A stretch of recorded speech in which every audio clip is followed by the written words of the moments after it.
નમસ્કાર ખેડૂત મિત્રો, આજે આપણે આવ્યા છે કચ્છમાં મુંદ્રા બાજુમાં. જો આંબાનું એક ફિલ્ડ છે, તેમાં તમે જોઈ શકો આ બધા આંબામાં થોડુંક તકલીફો છે. જો નીચેથી મૂળ ખોરાક નથી લઈ શકતો. જો આ કુમળા ફૂટેલા તો છે, પણ એમાં પાછું જોર નથી કરી શક્યા. તો આમાં શું પ્રશ્ન હોઈ શકે કે એની અંદર રૂટની અંદર ફંગસ લાગેલી હોઈ શકે, અને બીજા નંબરમાં કે જમીનમાં પાણીને નિતાર શક્તિ ઓછી હોય, પાણી જમીન પકડી રાખતી હોય તો પણ જો આવો પ્રશ્ન રહી શકે. જો આ પાનમાં કિનારીઓ પડતી જાય, ધીમે ધીમે આખો છોડ ડાઈ બેક થઈ જાય. આના માટે આપણે શું કરી શકીએ કે સૌપ્રથમ તો આપણે એવી જમીન પસંદ કરવી જોઈએ કે જેની નિતાર શક્તિ સારી હોય, જાજો ટાઈમ પાણી પકડી ન રાખતી એવી જમીનમાં જ આપણે આંબાનું વાવેતર કરવું જોઈએ.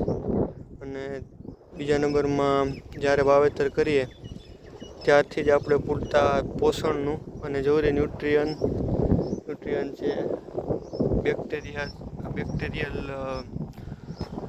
બેક્ટેરિયા ફૂગ એ સામે રક્ષણ માટે પ્રાઇમરીથી ટ્રીટમેન્ટ કરવી જોઈએ,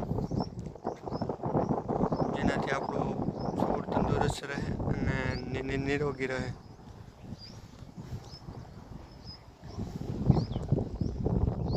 અને આંબાની અંદર દર 6 મહિને ટ્રીટમેન્ટો કરવી જ પડે. એ ખાતરો મૂળમાંથી અને સ્પ્રેઇંગના તો તમે રેગ્યુલર આપણે રાઉન્ડ લેવા જ પડતા હોય છે. હવે થોડાક આંબા નબળો એમાં થોડું વધુ ટ્રીટમેન્ટ કરવી જોઈએ. આમાં ટ્રીટમેન્ટમાં આપણે આની અંદર પાયામાં રિંગ કરી, અહીંયા ફરતે રિંગ કરી આની અંદર બેક્ટેરિયામાં ટ્રાઇકોડર્મા છે, સ્યુડોમોનાસ છે, માઇકોરાઇઝા, એનપીકેના બેક્ટેરિયા છે.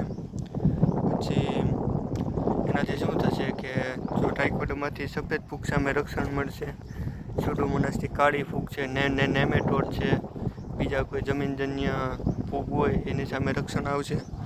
અને એની સાથે આપણે મેટારેઝિયમ પણ વાપરવું જોઈએ, જેનાથી કોઈ પણ જાતનો ઉદય છે, થ્રીપ છે, કહાણ જેવા 150 પ્રકારની જીવાતો સામે રક્ષણ મેળવશે.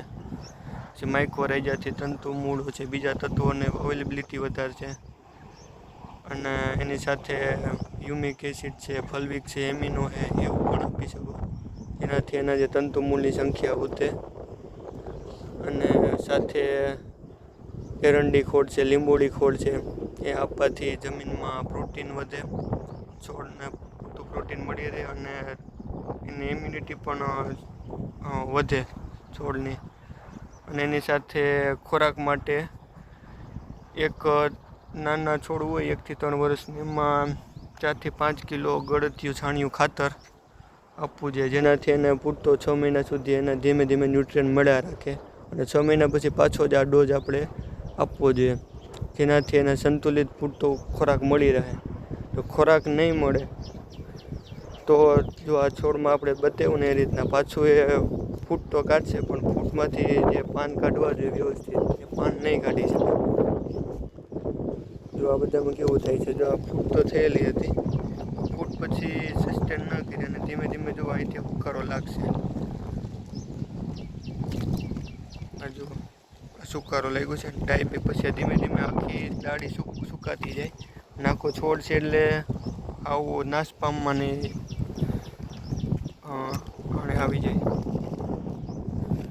તો તમારે પણ જો આંબાનું વાવેતર હોય કે તમારે આવા આંબા થતા હોય તો તમે તમારો સંપર્ક કરી શકો. અને બીજી કોઈ પણ આંબાને લગતી માહિતી જોઈતી હોય તો તમારે નંબર નોંધી લો, 81 40 60 28 33. જો આવા પછી ગુંદર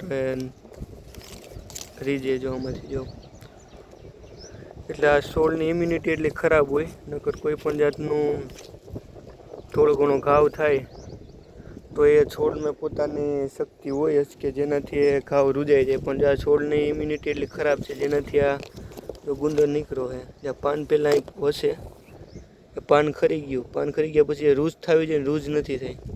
એના બદલે આ જે અંદરને જે અંદરસ હોય છોડનો એમાંથી આ રજ્યું છે, તો આપણે એને પેસ્ટ લગાવવો જોઈએ, કોઈ ફંગીસાઇડ છે કે બોર્ડો પેસ્ટ છે કે કોપરનો પેસ્ટ લગાવે જેનાથી એના ઘાવ રૂજાઈ જાય.